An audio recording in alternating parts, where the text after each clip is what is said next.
नमस्कार, आपण पाहताय कोकणशाही चॅनल कोकणच्या समृद्धीचं. मी चिन्मय गुगळे. कोकणशाहीच्या सकाळच्या बातम्यांमध्ये आपणा सर्वांचं स्वागत.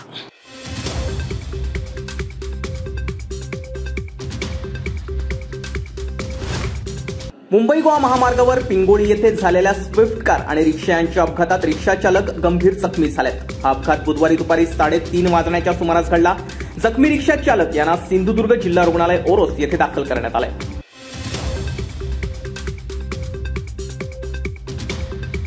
अहमदनगर जिल्ह्याला अहिल्यादेवी होळकर यांचं नाव देण्याचा निर्णय शासनाने घेतलाय, अशी घोषणा मुख्यमंत्री एकनाथ शिंदे यांनी केली आहे. त्यांच्या नावामुळे जिल्ह्याचा मान होणार असल्याचंही ते म्हणाले.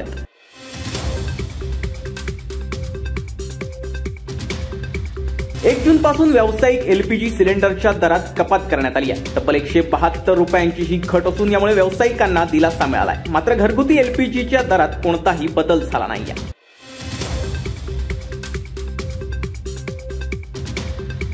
दिल्लीत आंदोलन करणाऱ्या महिला कुस्तीपटूंचं म्हणणं ऐकून घ्यावं आणि त्यावर सन्मानजनक तोडगा काढावा अशी विनंती मनसे अध्यक्ष राज ठाकरे यांनी नरेंद्र मोदी यांना पत्राद्वारे केली आहे. 28 मे रोजी कुस्तीपटूंची जी फरफट झाली ती पुन्हा होऊ नये असंही या पत्रात म्हटलंय.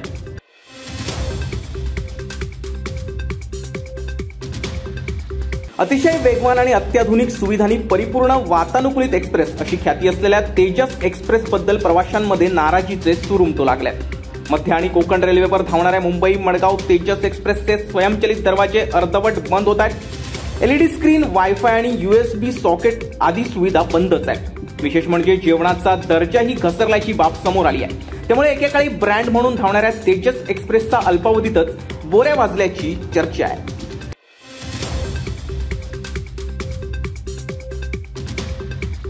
गेले कित्येक दिवस प्रतीक्षा लागून राहिलेल्या गोवा ते मुंबई वंदे भारत एक्सप्रेस ट्रेनला अखेर मुहूर्त सापडलाय. शनिवार दिनांक 3 जून रोजी सकाळी 10:30 वाजता पंतप्रधान नरेंद्र मोदी दिल्लीतून व्हिडिओ कॉन्फरन्सिंगद्वारे वंदे भारतचा शुभारंभ करतील. मडगाव कोकण रेल्वे स्थानकावर विशेष कार्यक्रमाचं आयोजन देखील करण्यात आलंय. या कार्यक्रमाला केंद्रीय रेल्वे मंत्री अश्विनी वैष्णव यांची देखील उपस्थिती असेल.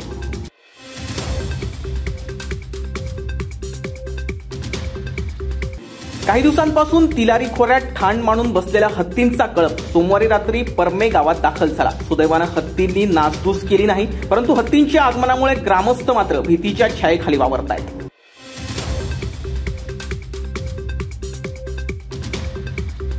सिंधुदुर्ग जिल्हावासियांना टोल माफी मिळाली पाहिजे ही भूमिका शिवसेनेची आहे. MH07 गाड्यांना टोल माफी द्या किंवा टोल जिल्ह्याबाहेर हलवा, प्रसंगी रस्त्यावर उतरून लढू, असा इशारा ठाकरे शिवसेना जिल्हाप्रमुख संदेश पारकर यांनी दिला.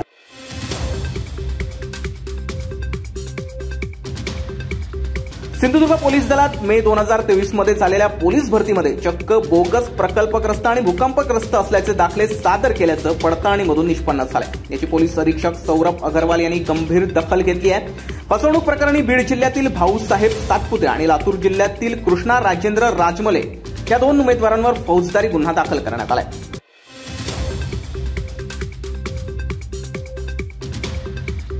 कोकण रेल्वे मार्गावर वंदे भारत या विशेष रेल्वेला सिंधुदुर्ग जिल्ह्यात फक्त कणकवली येथे रेल्वे मंत्रालयानं थांबा दिलाय. त्यामुळे कुडासह मालवण, वेंगुर्ला, सावंतवाडी येथील प्रवाशांनी नाराजी व्यक्त केली आहे.